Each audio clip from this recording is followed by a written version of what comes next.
ആകെ ഞാനൊക്കെ ജീവിതത്തിൽ കണ്ടേക്കണം IM വിജയൻ സാറിൻ്റെ സിസർ കട്ടാണ്. ഭയങ്കര മനോഹരമായ ഗോളുകളാണ്. അന്നൊക്കെ കൊതിച്ചിട്ടുണ്ട് ഇതുപോലെയൊക്കെ നമുക്ക് ചെയ്യാൻ പറ്റുവാണ്. മോളിൽ കിടക്കുന്ന ബോൾ അവരെടുക്കുന്നതിന് മുമ്പ് നമുക്ക് എടുക്കണം എന്നുള്ള ഒരു ആഗ്രഹത്തിൽ അടിച്ച ബോളിനെയാണ് സിസർ കട്ടായി മാറിയത്. ഞാൻ ട്രിബിൾ ചെയ്യുമ്പോഴത്തേക്ക് ആരെങ്കിലും എൻ്റെ ബോൾ എടുത്തിട്ട് പോയാലും എനിക്ക് അന്നത്തെ ദിവസം ഈ പ്രായത്തിൽ പോലും എനിക്ക് ഉറക്കം വരില്ല. ഞാനൊക്കെ കളിച്ച പ്രായം തുടങ്ങി ഇപ്പോഴും 11 വയസ്സ് തുടങ്ങി കളിച്ച് ഈ ദിവസം വരെ ഓരോ ബോൾ കൊടുക്കുമ്പോഴും അടുത്ത ഡിസിഷന് ഞാൻ എടുത്തിരിക്കും.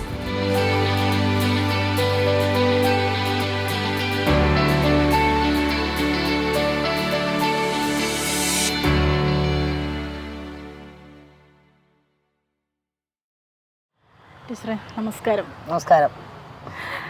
നമ്മൾ ഈ സിസേഴ്സ് കട്ട് എന്നൊക്കെ പറയുമ്പോഴേക്കും നമ്മൾ പെണ്ണുങ്ങൾ സ്വാഭാവികമായിട്ടും ഇങ്ങനെ പെണ്ണുങ്ങൾക്കൊക്കെ ഇങ്ങനെയൊക്കെ സിസർ കട്ടൊക്കെ അടിക്കാൻ പറ്റുമോ? നമ്മൾ IM വിജയൻ്റെ ഒരു ലിസ്റ്റിലൊക്കെ മാത്രം കേട്ടിട്ടുള്ള പേരാണത്. അപ്പോൾ നമ്മൾ അത് സാധിക്കുമെങ്കിൽ എന്തും സാധിക്കും എന്നുള്ളൊരു സംഭവമുണ്ടല്ലോ. നമ്മൾ ലേഡി സൂപ്പർ സ്റ്റാർ എന്നൊക്കെ പറയുന്നൊരു ഇമേജിൽ വരുന്ന ഒരാളാണ് ടീച്ചർ. അപ്പോൾ ടീച്ചറിൻ്റെ ആ ഫുട്ബോൾ ജേണിയെ പറ്റി ഒന്ന് പറഞ്ഞു തുടങ്ങാമോ? സിസർ കട്ട് അങ്ങനെ കേൾക്കുമ്പോൾ എനിക്കും അത്ഭുതം വരുന്നു. നമുക്കൊന്നും കഴിവ് നമുക്ക് പറ്റാത്തൊരു ഫുട്ബോളിൽ നമുക്ക് ശരിക്കും എങ്ങനെ ബോൾ വരുമെന്ന് പറയാൻ പറ്റില്ല. ബോള് പാസ് ചെയ്യുന്നവരുടെ ഉദ്ദേശം ഏത് രീതിയിലാണെന്ന് നമുക്ക് അക്സെപ്റ്റ് ചെയ്യാൻ പറ്റാത്ത സിറ്റുവേഷനിലെ കളികളാണ് ഫുട്ബോൾ. അപ്പോൾ അത് ചിലപ്പോൾ പൊങ്ങി വരാം, ചിലപ്പോൾ താന്ന് വരാം. അപ്പോൾ അതെങ്ങനെ നമ്മൾ കൈകാര്യം ചെയ്യുന്നുവോ അതാണ് ഓരോ കട്ടിങ്ങും, അതാണ് ഓരോ shoot, half volley, full volley, scissor cut, ഇതൊക്കെ ഇതിൽ പെട്ടതാണ്. ഒരു തവണ മാത്രമല്ലല്ലോ ചെയ്തിട്ടുള്ളത്, പലതവണ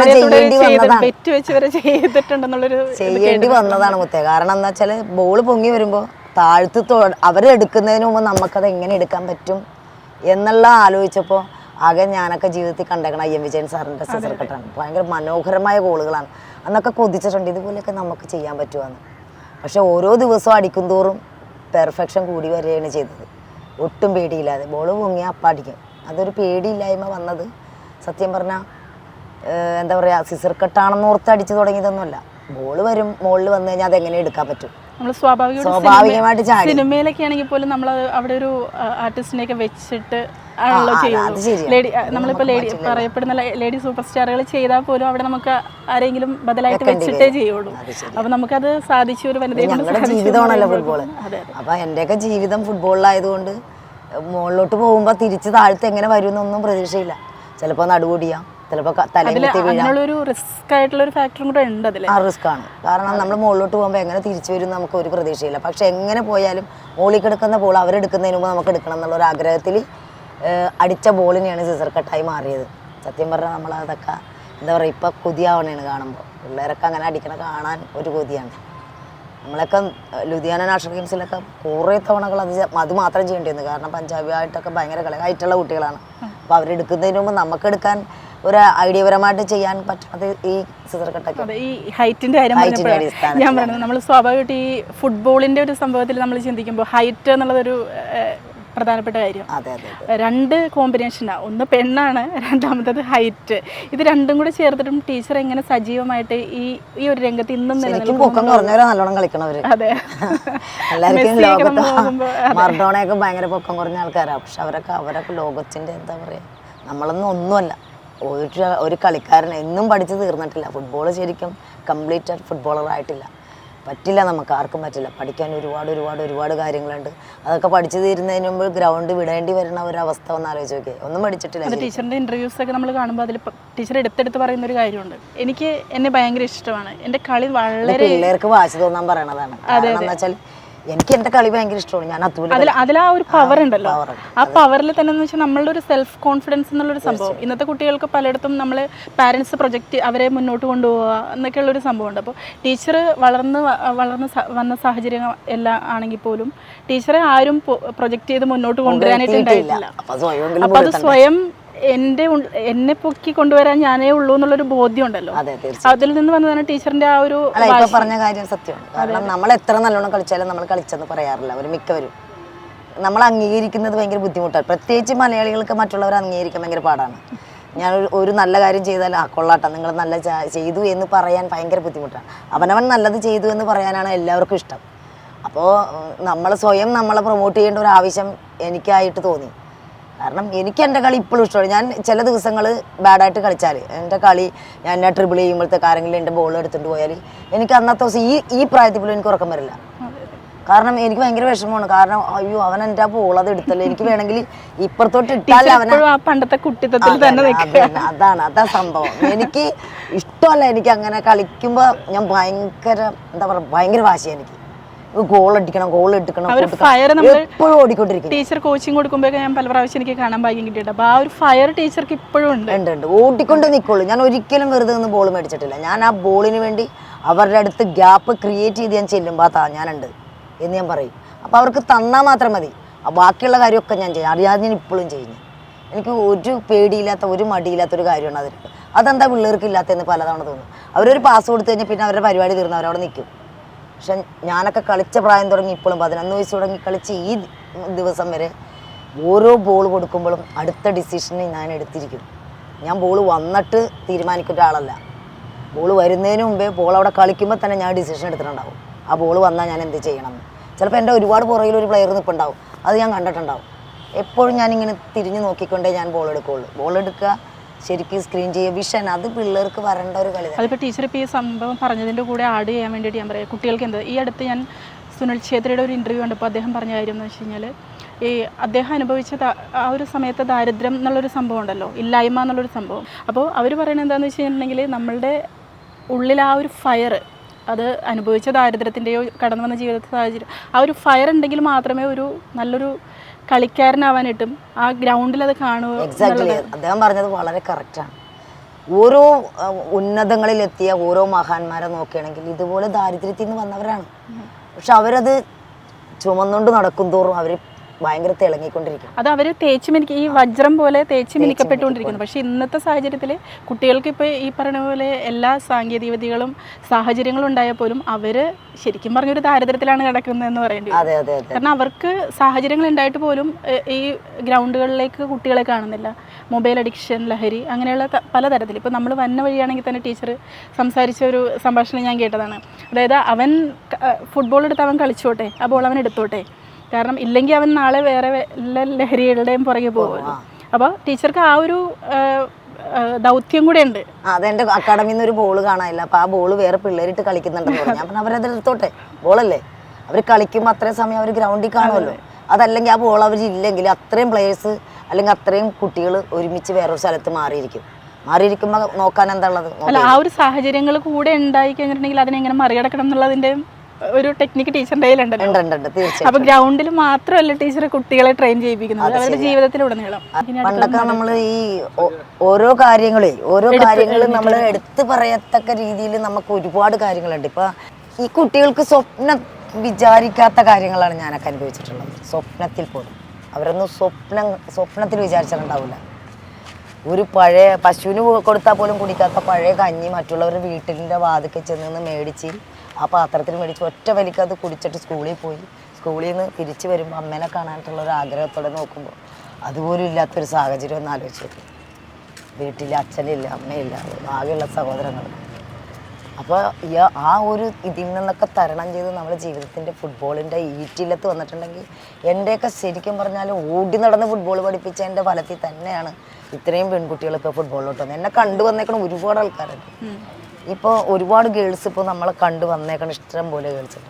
നമ്മളിവിടെ വരുമ്പോൾ തന്നെ ഈ ഗ്രൗണ്ടിൽ തന്നെ കുറേ മഹാരാജാസിൽ തന്നെ കുറേ പ്ലേയേഴ്സ് വന്നിട്ട് ടീച്ചറിനെ പുതിയ ഉണ്ടായിരുന്നു. അവരുടെയൊക്കെ ആ സ്നേഹം കാണുമ്പോൾ തന്നെ നമുക്ക് ഒരു നേരം നമ്മൾ ഒരാളെ പഠിപ്പിച്ചിട്ടുണ്ടെങ്കിൽ തീർച്ചയായിട്ടും അവരെയൊന്നും മറക്കരുതെന്നാണ് ഞാൻ പറയണത്. നമ്മൾ ആദ്യമായിട്ട് വരാൻ സാഹചര്യം ഉണ്ടാക്കിയത് ആരാണോ അവരെ മറക്കരുത്. നമ്മൾ എത്ര ഉന്നതങ്ങളിൽ പോയാലും നമ്മൾ സമ്മാനം മേടിക്കണ താഴെ വരണമെന്ന് പറഞ്ഞത് ഒരു സത്യമായിട്ടുള്ള കാര്യം. ഒരു നേരമെങ്കിലും ഒരു പ്രാവശ്യമെങ്കിലും നമ്മളൊരു കാരണമായിട്ടുണ്ടെങ്കിൽ ഫുട്ബോളിലേക്ക് വരാൻ കാരണമായിട്ട് അത് മറക്കരുതെന്ന് പറഞ്ഞാൽ അവർ ജീവിതത്തിൽ എത്ര ഉയർന്നാലും അവർക്ക് നല്ല നല്ല സ്ഥലത്തോട്ട് എത്താൻ പറ്റും. അവരത് മറക്കാതിരിക്കുകയാണെങ്കിൽ ജീവിതത്തിൻ്റെ എപ്പോഴും പിള്ളേരെ കൂടുതൽ പഠിപ്പിക്കേണ്ടത് അതാണ്. ഇപ്പോഴത്തെ കുട്ടികൾക്ക് പരസ്പരം സ്വന്തം അച്ഛനും അമ്മേനോട് ബഹുമാനമില്ല, ആരോടും ഇല്ല, പിന്നെ മറ്റുള്ളവരോട് പഠിപ്പിച്ചവരോട് ഉണ്ടാവുമോ? എനിക്ക് തോന്നുന്നില്ല. അവർ വിചാരിക്കുന്നില്ല നമ്മുടെ 5 പേരിൽ 5 സൈസാണ് ഇരിക്കുന്നത്, പക്ഷേ ഈ 5 പേരിലും വേണം ഒരു സാധനം എടുക്കാൻ. ഏതെങ്കിലും ഒരു വിരലില്ലെങ്കിൽ അത് എടുക്കാൻ പറ്റും. ഇപ്പോൾ വനിതാ ഫുട്ബോളിനെ പറ്റി നമ്മൾ അതൊരു ഏരിയ തന്നെയാണല്ലോ, സംസാരിക്കേണ്ടതായിട്ടുള്ളൊരു ഏരിയ തന്നെയാണല്ലോ. ടീച്ചർ പറഞ്ഞു കേട്ടു, ടീച്ചർ വന്നിട്ട് ഇപ്പോൾ 37 വർഷമായല്ലോ ഈ കോച്ചിങ് ഫീൽഡിലേക്ക്. അപ്പോൾ ഈ 3 പതിറ്റാണ്ട് മുമ്പ് അനുഭവിച്ച അതേ സെക്യൂരിറ്റിയുടെ ഇഷ്യൂസ് ഒക്കെ ഉണ്ടല്ലോ. പണ്ടൊക്കെ നമ്മുടെ ഡ്രസ്സ് മാറുന്ന കാട്ടിൽ നിന്നാണ്. അതെ, കാട്ടിൽ കാടൊക്കെ അനങ്ങുമ്പോൾ പേടിയായിരുന്നു. കാലം ഇപ്പോഴും വലിയ വ്യത്യാസമൊന്നുമില്ല. ഇപ്പോഴും ആ സെക്യൂരിറ്റി ഇഷ്യൂസ് അങ്ങനെ തന്നെ നിൽക്കുക, വലിയ മാറ്റമൊന്നും വന്നിട്ടില്ല. അപ്പോൾ ആ ഒരു ഏരിയയിൽ എന്താ നമുക്ക് ചെയ്യാൻ പറ്റുക? നമ്മുടെ സ്ത്രീ പ്രാതിനിധ്യം ഈ ഗെയിംസ്, എല്ലാ അത് സ്ത്രീ ആയിട്ട് കാണണ്ട, അതുങ്ങളാ മനുഷ്യ കുഞ്ഞുങ്ങളാണ്. അവർക്ക് കുറച്ച് കോൺസെൻട്രേഷൻ കൊടുത്തുകൊണ്ട് അവർക്ക് നല്ല രീതിയിൽ അക്കാഡമീസ് അവരെ നല്ല രീതിയിൽ പ്രൊമോട്ട് ചെയ്താൽ മതി. അവർക്ക് ഡ്രസ്സ് മാറണം, അവർക്ക് കുളിക്കണം, കുളിച്ചിട്ട് അടിസ്ഥാന സൗകര്യങ്ങൾ പിള്ളേർക്ക് ഉണ്ടാക്കി കൊടുത്താൽ മതി. കുട്ടികൾ ഒരുപാട് വരും. ഈ ഒരു സൗകര്യങ്ങൾ ഇല്ലാതെ തന്നെ കളി നടത്തണം. ഇപ്പോൾ അംബേദ്കറിലൊക്കെ കളി നടത്തി കഴിഞ്ഞാൽ ഒന്ന് ബാത്റൂമിൽ പോകണമെങ്കിൽ നമ്മൾ പൈസ കൊടുക്കണം, ട്രാൻസ്പോർട്ട് സ്റ്റാൻഡിൽ കൊണ്ടുപോകണം. അവിടെ സ്റ്റാൻഡിൽ കൊണ്ടുപോയിട്ടാണ് കുട്ടികൾക്ക് ഡ്രസ്സ് ഇപ്പം എന്താണെങ്കിലും. അപ്പം ഒരു അടിസ്ഥാന സൗകര്യമെങ്കിലും പെൺകുട്ടികളാണ് എന്ന് വിചാരിച്ചിട്ട് അവരെ പ്രത്യേകിച്ച് പരിഗണിച്ചില്ലേലും ജെൻഡർ തിരിച്ച് കാണണ്ട, മാനുഷിക പരിഗണന കൊടുത്തൂടെ? ഒരു യൂറിൻ പാസ് ചെയ്യാൻ അല്ലെങ്കിൽ ഏതൊക്കെ അവസ്ഥയിലായിരിക്കും പെൺകുട്ടികൾ, എല്ലാ മാസവും തന്നെ അസുഖം പിള്ളേർക്കുണ്ടാവും. അതും വെച്ചായിരിക്കും കളിക്കാൻ വരുന്നത്. അതൊന്നും മാറണമെന്ന് തോന്നി എവിടെ പോകും? അതൊന്നും അവനവൻ്റെ വീട്ടിലുള്ള പെമ്മക്കൾക്ക് എന്തൊക്കെ തോന്നുമോ അത് തന്നെ മറ്റുള്ളവരുടെ കുട്ടികൾക്ക് തോന്നുമെന്ന് നടത്തിപ്പുകാർ വിചാരിച്ചാൽ മതി, ഈ പ്രശ്നം തീരും. ശരിയല്ലേ? ഈ നടത്തിപ്പുകാർ അവർ എൻ്റെ വീട്ടിലെ മോക്ക് എന്തൊക്കെ ഇതുണ്ട് അത് തന്നെ അല്ലേ അവൾക്കും ഉള്ളത്. അപ്പം അത് അവരെ ഒന്ന് പരിഗണിക്കണമെന്ന് തോന്നിയാൽ മാത്രം മതി. അപ്പം നടത്തിപ്പ് കുറച്ചും കൂടി ഈസിയാവും, കുറച്ചും കൂടി ജെന്യുവനായിട്ട് മറ്റുള്ളവർക്ക് കൊടുക്കാൻ പറ്റും. അത്രയും കിട്ടിയാൽ മതി അതുങ്ങൾക്ക്. അപ്പോൾ തന്നെ അതിൻ്റെ കൂടെ തന്നെ ചേർത്ത് പറയേണ്ട ഒരു കാര്യമാണ്, ഇപ്പം നമുക്ക് ചുറ്റും ടർഫുകളുണ്ട്. ടർഫ് സമ്പ്രദായം നമുക്ക് ധാരാളമായിട്ടുണ്ട്. പക്ഷെ അവിടെ ഒന്നും ഈ പറയുന്നത് പോലെ പെൺകുട്ടികളെ നമുക്ക് കാണാനില്ല. അവിടെയും ഈ വൈകിട്ട് എന്താ പരിപാടി എന്നൊക്കെ ചോദിച്ചാൽ നമുക്കും കൂടേണ്ട ഒരു സാഹചര്യം വരുത്തേണ്ടതാണ്. ശരിയാണ്. എല്ലാ ടർഫിലും എല്ലാവരും ഒരു 100 രൂപ വെച്ചിട്ടിട്ട് ആമ്പിള്ളേർ കളിക്കാൻ പോകുന്നുണ്ട്. അതുപോലെ ഒരു 100 രൂപ വെച്ചിട്ടിട്ട് പെൺകുട്ടികളും കളിക്കാൻ പോകണം. അവിടെ വൈകുന്നേരം എന്താ പരിപാടി, വാ നമുക്ക് പോകാം, അവിടെ ഒരു ഗ്രൗണ്ട് ഉണ്ട്, നമുക്ക് പോയി കളിക്കാം എന്ന് പെൺകുട്ടികൾ തീരുമാനിക്കാത്തത് എന്താ? ഒത്തിരി വൈകി ഇപ്പൊ തന്നെ തീരുമാനിക്കുക. സ്ത്രീകൾ രാത്രി ഇറങ്ങി നടക്കുക എന്നുള്ളതിന്റെ ചർച്ചകളെല്ലാം അവിടെ നിൽക്കട്ടെ. അതിനൊപ്പം തന്നെ ഈ വളർന്നു വരുന്ന കുഞ്ഞുങ്ങൾക്ക് കളിക്കാനുള്ള ഒരു സംവിധാനം അതിവിടെ ഉണ്ടല്ലോ, അതിലേക്ക് ആഡ് ഓൺ ചെയ്യേണ്ട ആവശ്യം മാത്രമല്ല. നല്ലൊരു ഗ്രൗണ്ട് ഉണ്ടായി അവിടെ മനുഷ്യരെ കയറ്റില്ല. അത് കളിക്കാർക്ക് വേണ്ടി മാത്രം, അല്ലെങ്കിൽ അങ്ങനെ ഒരു പ്രൊഫഷണൽ അത് അങ്ങനെ ഉപയോഗിക്കാൻ കൊടുത്താലും അത് കംപ്ലൈൻ്റ് ആയി പോകും ഗ്രൗണ്ട്, അതായിരിക്കാം. പക്ഷെ എന്ന് വിചാരിച്ചാലും സാധാരണ കുട്ടികൾ കളിച്ച് പണ്ടൊക്കെ എന്ന് പറഞ്ഞാൽ എല്ലാ പറമ്പിലും എല്ലാവർക്കും കളിക്കാം, ആരും ചോദിക്കില്ല. ഇന്ന് പറമ്പുകൾ കെട്ടിപ്പൂട്ടി മതിലിൻ്റെ അകത്താക്കി വെച്ചേക്കുന്നത് കൊണ്ട് ആരുടെയും മതിലിൻ്റെ അകത്തോട്ട് കയറാൻ നമുക്ക് ഭയങ്കര പാടാണ്. അപ്പോൾ കുട്ടികൾക്ക് കളിച്ച് വളരാനുള്ള സൗകര്യങ്ങൾ എല്ലാവരും ഉണ്ടാക്കണം. അതിന് ഒരു കുട്ടിയെങ്കിലും നശിച്ചു പോയിട്ടുണ്ടെങ്കിൽ അതിൻ്റെ ഉത്തരവാദിത്വം നമുക്ക് എല്ലാവർക്കും ഉണ്ട്. ഒരാളെങ്കിലും നശിച്ചു പോയിട്ടുണ്ടെങ്കിൽ അതിൻ്റെ ഉത്തരവാദിത്വം നമുക്കുണ്ട്. അവനൊരു കളിച്ച് വളരാനോ സന്തോഷിക്കാനോ ഒരു സൗകര്യങ്ങൾ നമ്മൾ ഉണ്ടാക്കി കൊടുത്തിട്ടില്ല. അത് നമ്മൾ നിർബന്ധമായിട്ട് ഇപ്പോൾ കണ്ടില്ലേ, പിള്ളേർ ഹോക്കി, സോഫ്റ്റ് ബോൾ പ്രാക്ടീസ്, ഒരു സ്ഥലത്ത് ഫുട്ബോൾ പ്രാക്ടീസ്, ഒരു സ്ഥലത്ത് പിന്നെ ആൺകുട്ടികൾ അത്ലറ്റിക്സ് പ്രാക്ടീസ്, ഇതുപോലെ ചെയ്യാൻ സൗകര്യങ്ങളുണ്ടെങ്കിൽ അവർ വന്ന് ചെയ്തോളും. അവരൊരു മൊബൈലിലോട്ട് മാത്രം എടുക്കുകയോ ഒരു ലഹരിയുടെ പുറകെ പോവുകയോ ഒക്കെ ചെയ്യില്ല. പരമാവധി അവർ വളരെ കുറച്ച് ഓരോ കാര്യങ്ങൾ ചെയ്യാനായിട്ട് മുതിരുള്ളൂ. നമുക്ക് കളിച്ച് കഴിയുമ്പോൾ തന്നെ അവരുടെ എനർജി വേസ്റ്റ് ആവും. പിന്നെ എവിടെയെങ്കിലും പോയി കിടന്നാൽ ഉറങ്ങിപ്പോവുള്ളൂ. അതാണ് അതിൻ്റെ ആ ഒരു വ്യത്യാസം. പിന്നെ ഇതൊക്കെ നമുക്ക് സാഹചര്യങ്ങൾ ഉണ്ടാക്കുക എന്നുള്ളത് നമ്മളുടെ എല്ലാവരുടെയും കൂടി ഒരു ആവശ്യമായിട്ടെടുത്താൽ കുറേയൊക്കെ നല്ല കാര്യങ്ങൾ നടക്കുമെന്നാണ് ഞാൻ പറയണത്. അത് ഈ ടീച്ചറിൻ്റെ ക്യാമ്പിലൊക്കെ കുട്ടികളെ ചേർക്കുമ്പോൾ അവരുടെ പാരൻസ് പറയുന്നൊരു കാര്യമുണ്ടല്ലോ, അവൻ രാവിലെ കറക്റ്റായിട്ട് എഴുന്നേൽക്കുന്നുണ്ട്, നല്ല രീതിയിൽ മാറ്റം വന്നിട്ടുണ്ട് എന്നുള്ള രീതിയിൽ. ഇപ്പോൾ ഇനിയിപ്പോൾ വെക്കേഷനും കൂടെയൊക്കെ വരാൻ പോകുന്നൊരു സമയത്ത് നമുക്ക് കുറച്ചുകൂടെയൊക്കെ കുട്ടികളെ എങ്ങനെയാണ് ഈ കളിയിലേക്ക്, ഫുട്ബോളിലേക്കെന്നല്ല ഏത് സ്പോർട്സ് ഗെയിമിലേക്കും നമുക്ക് എങ്ങനെയാണ് അവരെ എത്തിക്കാൻ സാധിക്കുക? ഇപ്പോൾ നേരത്തെ പറഞ്ഞ പോലെ ഞാൻ 6 മണിക്ക് ഗ്രൗണ്ടിൽ പ്രാക്ടീസ് തുടങ്ങും. അപ്പോൾ അവൻ എത്ര മണിക്ക് എഴുന്നേൽക്കണം? ഏറ്റവും ഒരു 5 മണിക്കെങ്കിലും എഴുന്നേൽക്കണം. തന്നെത്താനെ എഴുന്നേറ്റ് വീട്ടിലെ അമ്മേനെ അച്ഛനെയും ശല്യപ്പെടുത്താതെ പോരുന്ന പിള്ളേരുണ്ട്. അവരുടെ നല്ല ശീലങ്ങളാണ് രാവിലെ എഴുന്നേൽക്കുക എന്ന് പറഞ്ഞാൽ തന്നെ.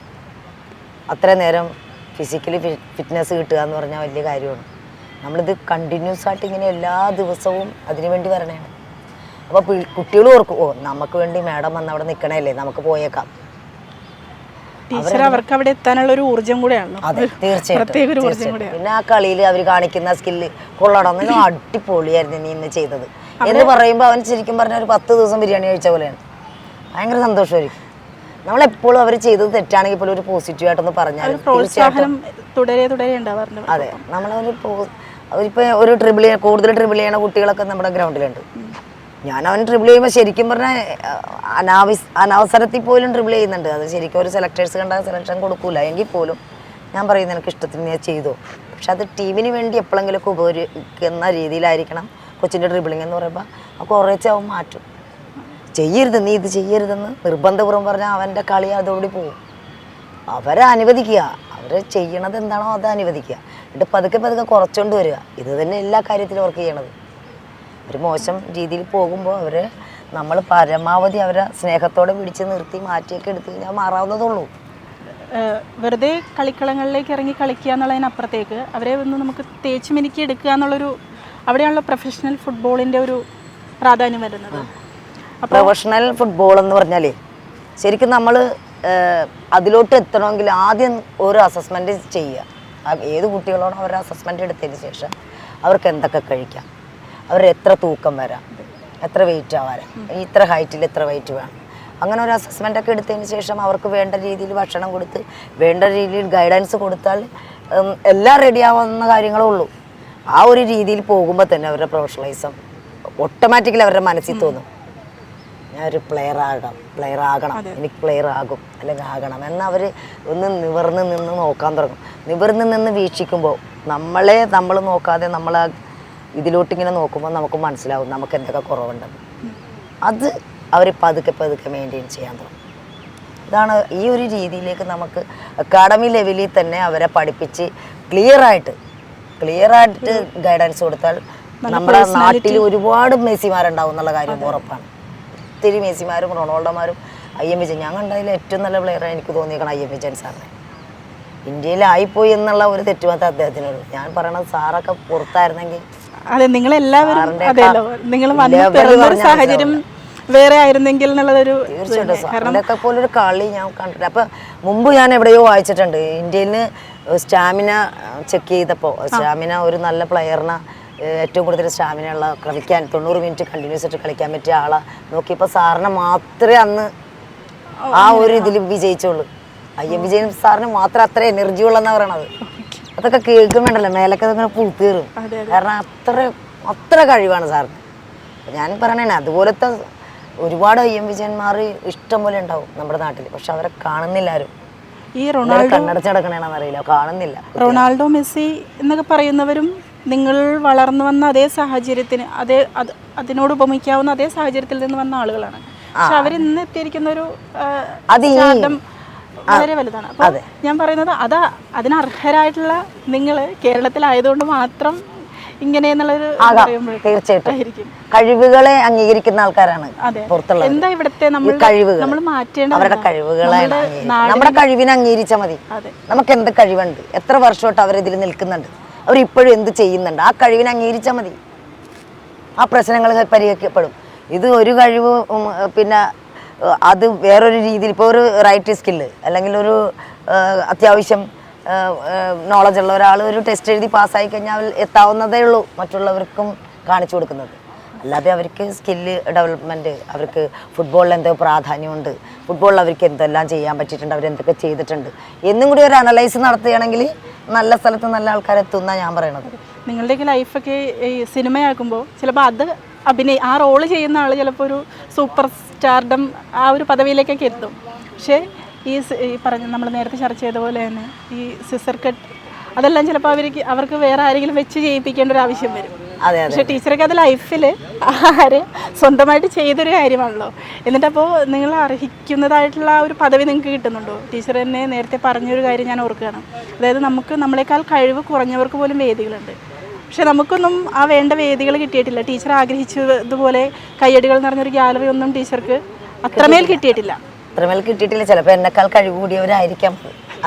അങ്ങനെയാണോ? അത് അങ്ങനെ ആവണമെന്നില്ല ആയിരിക്കാം. അവരുടെ നോട്ടത്തിൽ അവർക്ക് എന്നെക്കാൾ കഴിവുണ്ടായിരിക്കും. അതുകൊണ്ടായിരിക്കാം നമുക്കങ്ങനെ. 2019 ശേഷമാണ് കൂടുതൽ എറണാകുളം ജില്ലയിൽ ഫുട്ബോൾ ഇങ്ങനെ പടർന്ന് പിടിച്ചത്. ആ 2019 ഖേലോ ഇന്ത്യ പോലും വിജയിച്ചത് എൻ്റെ ടീമാണ്. അപ്പോൾ നമ്മൾ ഒരുപാട് വനിതാ ടീമുകളെ ഇറക്കിയും കളിപ്പിച്ചും ആൺകുട്ടികളെ കളിപ്പിച്ചും അത്രയും എക്സ്പീരിയൻസ്ഡ് ഉള്ള ഒരാളുടെ ഇപ്പോൾ വന്നതെന്ന് പറഞ്ഞാൽ ഈ 2019 ശേഷം വന്ന ഒരുപാട് ആൾക്കാർ ഒരുപാട് തലപ്പത്തുണ്ട്, അതുപോലെ ഒരുപാട് സ്ഥാനമാനങ്ങളിലുണ്ട്, ഒരുപാട് രീതിയിൽ അവർ ശോഭിക്കുന്നുണ്ട്. അപ്പോൾ അതൊക്കെ കഴിവുള്ളവർ വളർന്നു വരട്ടെ എന്നാണ് ഞാൻ ആഗ്രഹിക്കുന്നത്. എല്ലാ വർഷവും കഴിവുള്ളവരെ വളർത്തിയതുകൊണ്ട് മാത്രമല്ല, ഇപ്പോൾ ഈ സെലക്ഷൻ ബോർഡിൻ്റെ കാര്യം പറഞ്ഞതുകൊണ്ടാണ് ഈ നമ്മളുടെ തലപ്പത്തിരിക്കുന്നവരെ കൂടി അഴിച്ചു പണിയേണ്ട ഒരു ആവശ്യമുണ്ടോ? ഇല്ല, അവരൊക്കെ ക്ലിയറാണ്. കാരണം നമ്മൾക്കിപ്പോൾ നമ്മളുടെ സ്ഥാനത്തേക്ക് എന്നെക്കാൾ കഴിവ് കൂടുതലുള്ള ഒരാൾ ഒരു സർട്ടിഫിക്കറ്റ് അതായത് ഒരു സർട്ടിഫിക്കറ്റ് എന്ന് പറയുമ്പോൾ ഒരു വ്യക്തിക്ക് ഒരേ ലെവലിൽ ഉണ്ടെങ്കിൽ, ഇപ്പോൾ നമ്മൾ രണ്ടുപേരും ഒരേ സർട്ടിഫിക്കറ്റ് ആൾക്കാരാണെങ്കിൽ എന്നെ കുറച്ചും കൂടി അവർ ഒരു ഇന്ത്യ കളിച്ച പ്ലെയറാണ്, അല്ലെങ്കിൽ അവർ രാജ്യത്തിന് വേണ്ടി കളിച്ചിട്ടുള്ളതല്ലേ, അവർക്കൊരു പ്രാധാന്യം കൊടുക്കാമെന്ന് വിചാരിക്കുന്ന ആൾക്കാരൊക്കെ തന്നെ തലപ്പത്തുള്ളത്. നമ്മളങ്ങനെ അംഗീകരിച്ചിട്ടുള്ള ആൾക്കാർ തന്നെയാണ്. നമ്മൾ അറിഞ്ഞുകൊണ്ട് മാറ്റി നിർത്തിയിട്ടില്ല. ചില സന്ദർഭങ്ങളിൽ നമുക്ക് പൂർണ്ണമായിട്ട് അവഗണിക്കുന്നു എന്നുള്ളതല്ല, നമ്മൾ അർഹിക്കുന്ന രീതിയിലേക്കുള്ളൊരു അത് ചില മാറ്റങ്ങൾ ഉണ്ടാവും. കാരണം നമുക്ക് ഉണ്ടാവുന്ന ആൾക്കാരൊക്കെ ഇപ്പോൾ ഓരോ സ്ഥലത്ത് എത്തിയിട്ടുണ്ട്. നമുക്ക് ഓരോ നല്ലത് തരാൻ പറ്റിയ ഒരുപാട് നല്ല, ഇപ്പോൾ നമ്മുടെ സെക്രട്ടറി ആയിട്ട് വന്നേക്കുന്ന സാറൊക്കെ നല്ല സാർമാരാണ്. അവരൊക്കെ വിചാരിച്ചാൽ നടക്കാവുന്ന കാര്യങ്ങൾ പ്രതീക്ഷയ്ക്ക് വകയുണ്ട്. നമ്മുടെ ആൾക്കാർ വന്നിട്ടുണ്ട്. അപ്പം അതുകൊണ്ട് നമുക്ക് പ്രതീക്ഷിക്കാം. ഇനി ഇത്രയും കാലം ഇന്ത്യക്ക് വേൾഡ് കപ്പിലേക്കുള്ള ദൂരം കുറഞ്ഞു വരുന്നു എന്നാണ്. തീർച്ചയായിട്ടും ഇന്ത്യ വേൾഡ് കപ്പ് കളിക്കുന്നെങ്കിൽ ഞാൻ എൻ്റെ ഒരു ഗസ് നമ്മുടെ ലേഡീസ് ആയിരിക്കും ആദ്യം കളിക്കുന്നത്. പെൺകുട്ടികളായിരിക്കും ആദ്യം വേൾഡ് കപ്പ് കളിക്കുക. കാരണം അവരുടെ ഡെവലപ്മെൻറ്റ് അതുപോലെ വരുന്നുണ്ട് ഓരോ കാര്യങ്ങളിൽ. അതിനുവേണ്ടി ഒരുപാട് നമ്മുടെ പിന്നെ KF സെക്രട്ടറീസും ആണെങ്കിലും ഓൾ ഇന്ത്യ സെക്രട്ടറി ആണെങ്കിലും വർക്ക് ചെയ്യുന്നുണ്ട് അവർ ഓരോ ഇതിനു വേണ്ടി.